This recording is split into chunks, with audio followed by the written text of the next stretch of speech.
ఈ రోజు మన టాపిక్ సాధారణ మెదడు వ్యాధులు, కారణాలు, లక్షణాలు మరియు చికిత్స. వీటి గురించి తెలుసుకోబోతున్నాము.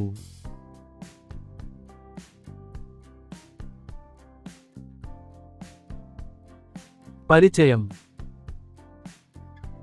అందరికీ నమస్కారం. మా ఛానల్కు తిరిగి స్వాగతం. ఈ రోజు మనం సాధారణ మెదడు వ్యాధులు, వాటి కారణాలు, లక్షణాలు మరియు చికిత్సా ఎంపికల గురించి తెలుసుకుందాం. మన శరీరం యొక్క నియంత్రణ కేంద్రం మెదడు. ఆలోచన, కదలిక, జ్ఞాపకశక్తి మరియు భావోద్వేగాలకు బాధ్యత వహిస్తుంది. మెదడు వ్యాధి బారిన పడినప్పుడు, అది రోజువారీ జీవితాన్ని తీవ్రంగా ప్రభావితం చేస్తుంది.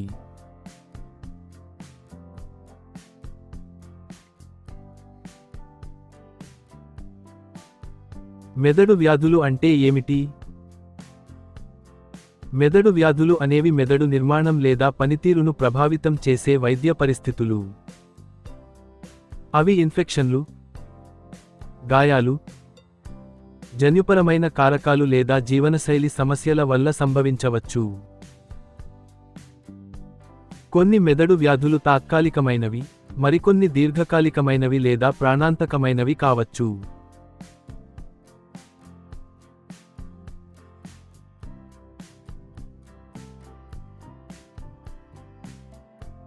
సాధారణ మెదడు వ్యాధులు. కొన్ని సాధారణ మెదడు వ్యాధులు: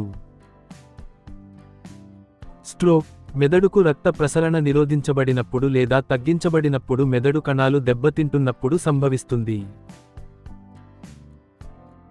మెదడు కణితులు, మెదడు పనితీరు మరియు ఒత్తిడిని ప్రభావితం చేసే మెదడులోని కణాల అసాధారణ పెరుగుదల. ఎపిలెప్సీ, అసాధారణ మెదడు కార్యకలాపాల కారణంగా పదేపదే మూర్ఛలకు కారణమయ్యే నాడీ సంబంధిత రుగ్మత.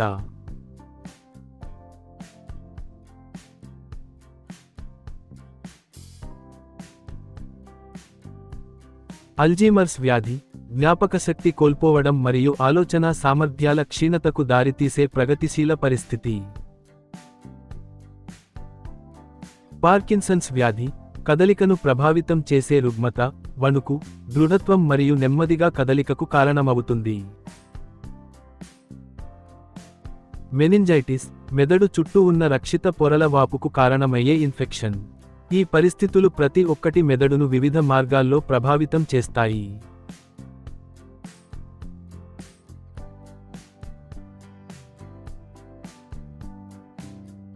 మెదడు వ్యాధుల కారణాలు.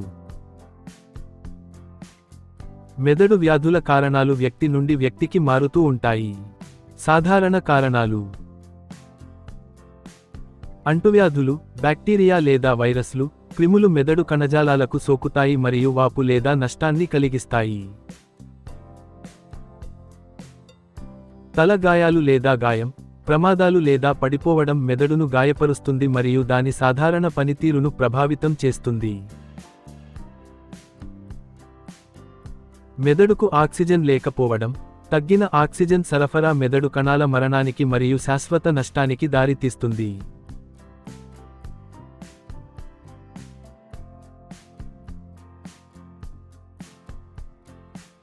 జన్యు లేదా వంశపారంపర్య కారకాలు, కొన్ని మెదడు వ్యాధులు తల్లిదండ్రుల నుండి జన్యువుల ద్వారా వ్యాపిస్తాయి. అధిక రక్తపోటు మరియు మధుమేహం, ఈ పరిస్థితులు రక్తనాళాలను దెబ్బతీస్తాయి మరియు మెదడుకు రక్త ప్రవాహాన్ని తగ్గిస్తాయి. అనారోగ్యకరమైన జీవనశైలి అలవాట్లు, ధూమపానం మరియు మద్యపానం మెదడు దెబ్బతినడం మరియు రుగ్మతల ప్రమాదాన్ని పెంచుతాయి.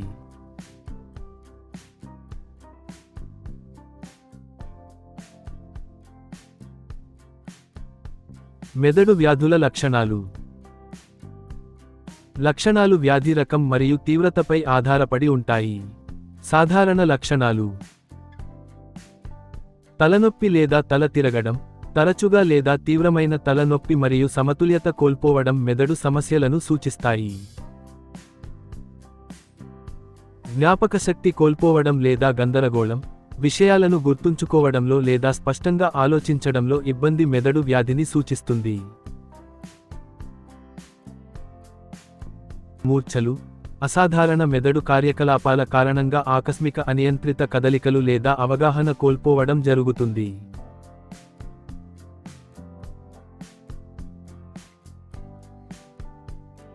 మాట్లాడటంలో లేదా అర్థం చేసుకోవడంలో ఇబ్బంది. పదాలను రూపొందించడంలో లేదా మాటను అర్థం చేసుకోవడంలో ఇబ్బంది మెదడు ప్రమేయాన్ని సూచిస్తుంది. బలహీనత లేదా పక్షవాతం, శరీర భాగాలలో బలం లేదా కదలిక కోల్పోవడం నరాల లేదా మెదడు దెబ్బతిని సూచిస్తుంది. ప్రవర్తన లేదా వ్యక్తిత్వంలో మార్పులు, అసాధారణ మానసిక స్థితి, వైఖరి లేదా ప్రవర్తన మార్పులు మెదడు రుగ్మతలతో ముడిపడి ఉండవచ్చు. ప్రారంభ లక్షణాలను ఎప్పుడూ విస్మరించకూడదు.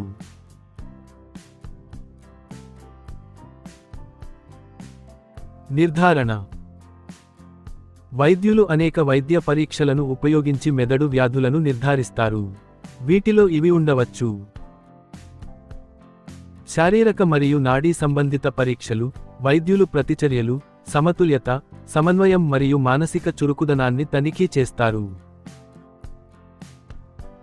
సిటీ స్కాన్లు లేదా ఎంఆర్ఐ స్కాన్లు, ఇమేజింగ్ పరీక్షలు నష్టం లేదా కణితులను గుర్తించడానికి మెదడు యొక్క వివరణాత్మక చిత్రాలను సృష్టిస్తాయి.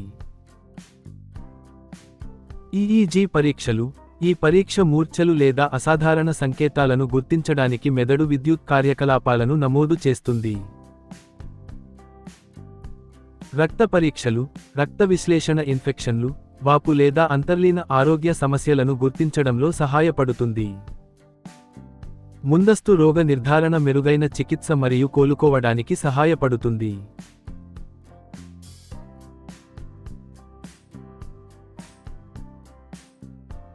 చికిత్స ఎంపికలు. చికిత్స మెదడు వ్యాధి రకం మరియు దశపై ఆధారపడి ఉంటుంది. సాధారణ చికిత్స పద్ధతులు: మందులు, లక్షణాలను తగ్గించడానికి, నొప్పిని నియంత్రించడానికి లేదా వ్యాధి పురోగతిని నెమ్మదింపజేయడానికి మందులు ఉపయోగించబడతాయి. శస్త్రచికిత్స, శస్త్రచికిత్సా విధానాలు కణితులను తొలగిస్తాయి లేదా తీవ్రమైన సందర్భాల్లో మెదడులోని దెబ్బతిన్న ప్రాంతాలను మరమ్మతు చేస్తాయి. శారీరక మరియు ప్రసంగ చికిత్స, చికిత్స రోగులు కదలిక, బలం మరియు కమ్యూనికేషన్ నైపుణ్యాలను తిరిగి పొందడానికి సహాయపడుతుంది.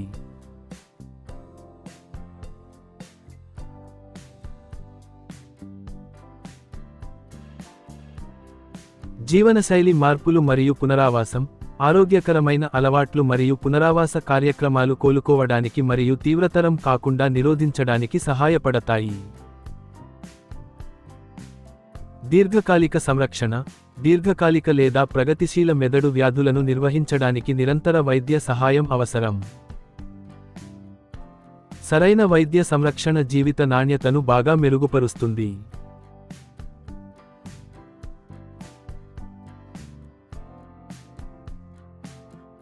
నివారణ చిట్కాలు. కొన్ని మెదడు వ్యాధులను ఆరోగ్యకరమైన అలవాట్ల ద్వారా నివారించవచ్చు. సమతుల్య ఆహారం తీసుకోవడం, పోషకమైన ఆహారం మెదడు ఆరోగ్యానికి మరియు సరైన రక్త ప్రసరణకు తోడ్పడుతుంది. క్రమం తప్పకుండా వ్యాయామం చేయడం, శారీరక శ్రమ రక్త ప్రవాహాన్ని మెరుగుపరుస్తుంది మరియు మెదడును చురుకుగా మరియు ఆరోగ్యంగా ఉంచుతుంది. రక్తపోటు మరియు చక్కెరను నిర్వహించడం, నియంత్రిత స్థాయిలు స్ట్రోక్ మరియు మెదడు దెబ్బతినే ప్రమాదాన్ని తగ్గిస్తాయి.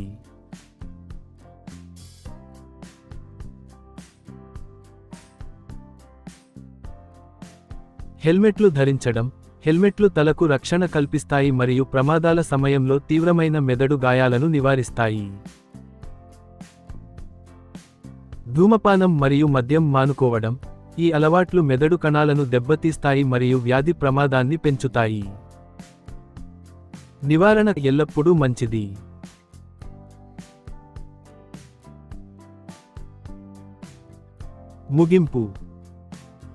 ముగింపుగా చెప్పాలంటే, మెదడు వ్యాధులు ఎవరినైనా ప్రభావితం చేస్తాయి, కానీ ముందస్తు అవగాహన, రోగ నిర్ధారణ మరియు చికిత్స పెద్ద తేడాను కలిగిస్తాయి. ఆరోగ్యకరమైన మరియు చురుకైన జీవితానికి మెదడు ఆరోగ్యాన్ని జాగ్రత్తగా చూసుకోవడం చాలా అవసరం. చూసినందుకు ధన్యవాదాలు. మా ఛానల్ని లైక్ చేయడం, షేర్ చేయడం మరియు సబ్స్క్రైబ్ చేయడం మర్చిపోవద్దు. ఆరోగ్యంగా ఉండండి మరియు జాగ్రత్తగా ఉండండి.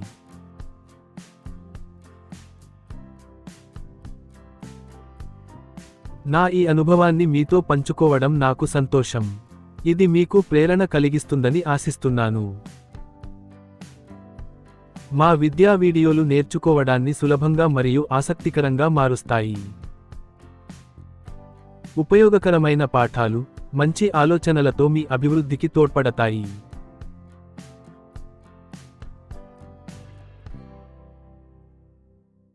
చూసినందుకు ధన్యవాదాలు. మరిన్ని మంచి వీడియోల కోసం లైక్, షేర్, సబ్స్క్రైబ్ చేయండి. జి. శోభనాద్రి రావు.